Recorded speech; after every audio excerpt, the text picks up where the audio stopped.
his team have a secret plan to win this race. Woohoo! Okay, now when I tell you what the secret plan is, you are going to be deeply disappointed. Now, that's not the thing that I'm supposed to tell you in a video. Like I'm supposed to tell you, oh my God, you're gonna love it. No, no. So the guy who came up with the plan is Mike Donnellan, and it's apparently so bad that even Democratic strategists are worried about it. He's a longtime aide of Joe Biden. And they say, believe me, if you know what we know, you would be perfectly happy about the plans. In fact, a Biden advisor told Axios, these people have clearly not heard from Mike or anyone on the team the president's detailed case for reelection. They don't know it because it's a secret, and it's a good one. Now Axios has found out what it is, though. So that's what I'm going to share with you guys in a second. And then so they say, okay, what do Democratic strategists think? Now, I don't really love or respect Democratic strategists at all, right? But when they are worried about an establishment plan, that means that plan sucks. Even they're worried about it. So they say it is unclear to many of us watching from the outside whether the president and his core team realize how dire the situation is right now and whether they even have a plan to fix it. That is scary, they say. Yeah, that's very scary. I'm going to tell you how dire the situation is in a second. Listen, every once in a while, you'll see these polls pop up. Like today, Fox News had a poll. Oh my God, Biden's taking the lead. It's so deceptive. The swing states are what matter. And when you're looking at a national poll, you have to look at two different things. One is Biden winning by 5. Not about Biden. It's about any Democratic candidate has to win by 5 in order to win the Electoral College. And number two is are they taking into account all the different candidates in the race, or are they just doing Biden versus Trump? And you can't do that. They're actually going to be in the race. I don't know why you would ever do a poll that doesn't have RFK Jr. in it, or Jill Stein, who's very likely to show up in these. If you say, hey, Cornel West might not make it on the ballot, okay, I hear you. But RFK Jr. is almost certainly going to make it on the ballot nearly everywhere. So not including him in a poll is absurd. So anyway, when you put those factors in, Biden's not anywhere near close. And in fact, in all the recent polls, he's losing almost every single swing state. So they don't have any idea. They're perfectly confident.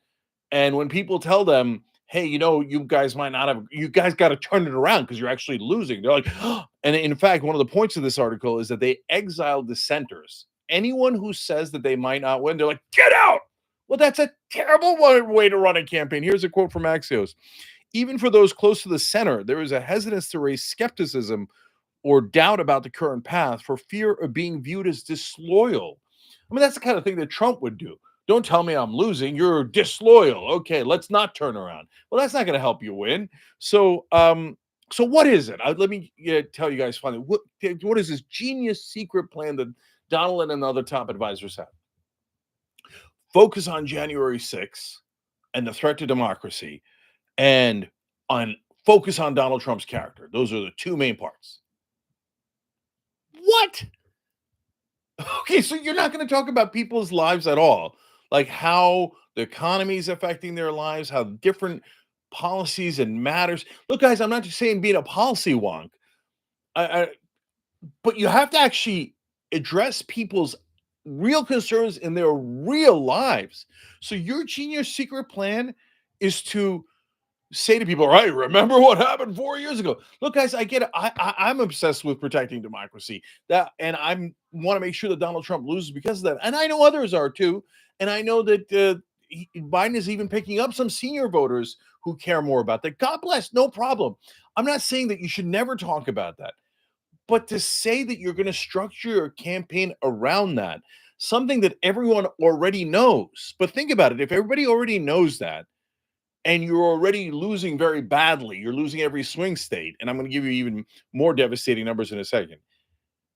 Well, then how would that change their mind? Because they already know it.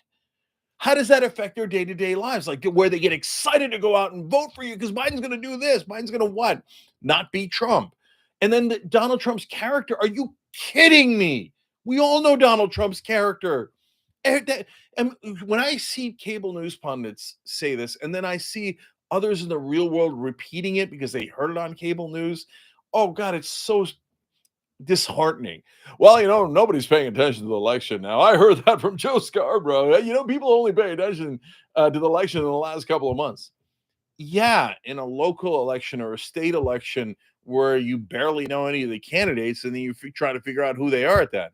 The two guys running here, the two major parties are Joe Biden and Donald Trump. Everybody knows who they are. You think you're going to educate people about Donald Trump's character? Come on, man. How could they possibly be this blind? Do you know that they spent $25 million on an ad, on an ad campaign to say, "Oh, Donald Trump's a bad guy." You know how much it moved the numbers? Zero.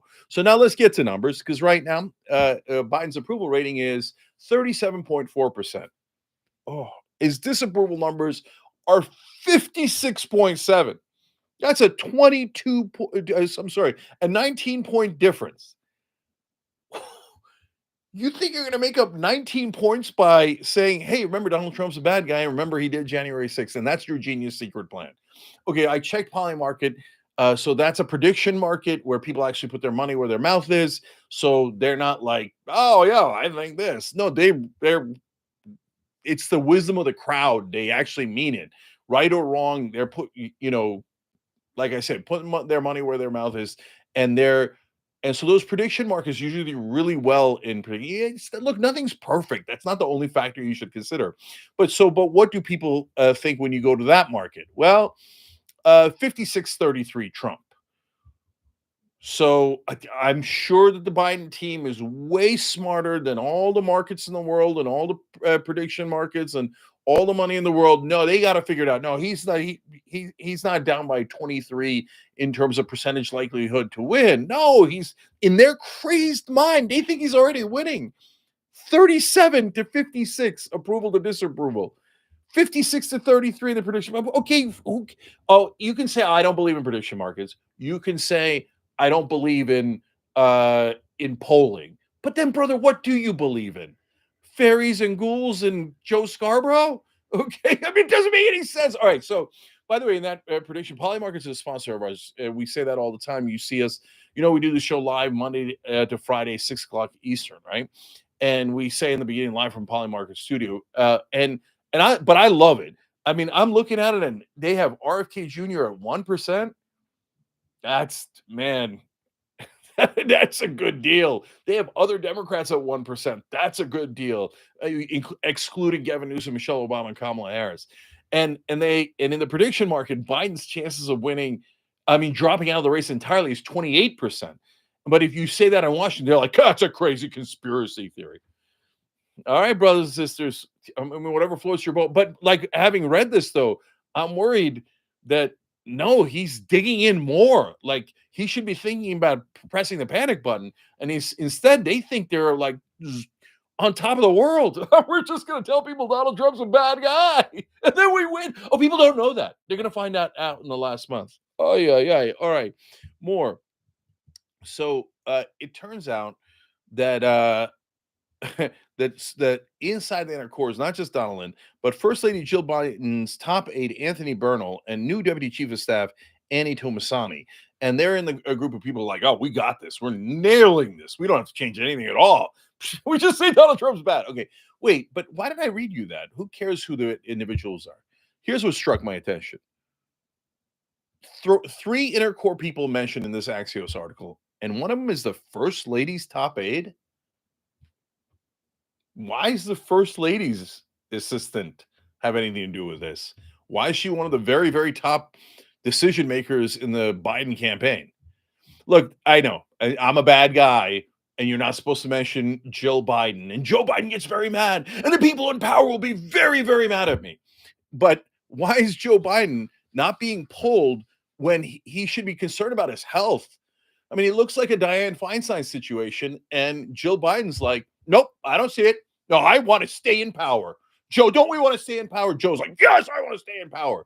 Okay, so now we're at the mercy of Joe and Jill Biden and their aides, and their dumbass strategy is we're going to tell people Trump's a bad guy in January 6th, and then people will find out for the first time in October and November of this year, and then 20% of them will change their mind, and then Biden will be more popular than unpopular. Remember, Biden barely won the election last time by 44,000 votes in 3 swing states, and he was at a 52% approval rating. Right now, He's at a 37% approval rating. That's a 15-point difference. You think you're going to make up 15 points by saying, Orange man bad, Orange man bad. Okay, I think you're nuts. But unfortunately, it looks like we're going to find out. Last thing is, uh, look, that debate is everything. If Biden survives the debate, these knuckleheads will think like, we knew it. His brain didn't melt on live TV. We win, right? But if he does melt on live TV, can you get these people to turn around? Because remember, every one of his aides have a vested interest in not letting go. Because Donaldson and all those the first lady's assistant are not going to work for the next Democratic candidate or the next Democratic president. Their entire future is tied to Joe Biden. So they do not want Joe Biden to drop out under any circumstances because they'll lose all of their value and power. And they care about themselves so much more than the Democratic Party, democracy, or this country. So don't forget the people who acted monstrously selfish in maintaining this ridiculous farce when any other Democratic candidate would be 10 points higher. So that's what they're inflicting on the country. All right, tomorrow, guys, 6 to 8 p.m. as always, right here, youtube.com/the Young Turks. So 6 p.m. Eastern. I'll see you tomorrow.